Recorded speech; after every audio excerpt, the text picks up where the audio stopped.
नमस्कार दोस्तों, स्वागत है आप सभी का इन खबर यूपी पर। देर रात केंद्रीय चुनाव समिति की बैठक हुई और इस बैठक में प्रधानमंत्री मोदी समेत गृह मंत्री अमित शाह, जेपी नड्डा और कई प्रदेशों के मुख्यमंत्री शामिल हुए और बीजेपी के बड़े नेता इस बैठक में शामिल रहे।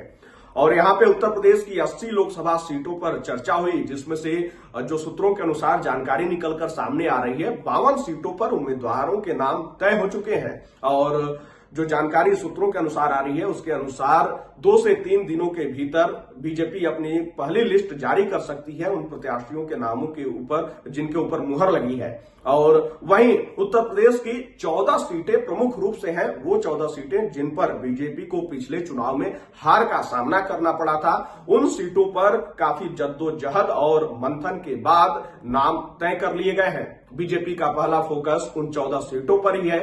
ये जानकारी निकलकर सामने आ रही है कि वीके सिंह इस बार गाजियाबाद सीट से प्रत्याशी नहीं हो सकते हैं। खैर, बीजेपी है, कभी भी कुछ भी कर देती है, लेकिन सूत्रों के अनुसार ये जानकारी चल रही है। वहीं जो है उत्तर प्रदेश में जो स्थानीय दल हैं, यानी कि गठबंधन के दल हैं बीजेपी के साथ, उनको कितनी सीटें दी गई हैं। जयंत चौधरी की पार्टी आरएलडी को 2 सीटें, वहीं अपना दल सोनेलाल को 2 सीटें और सुभाषपा यानी कि ओम प्रकाश राजभर को 1 सीट और वहीं संजय निषाद को जो है 1 सीट देने की बात निकलकर सामने आई है।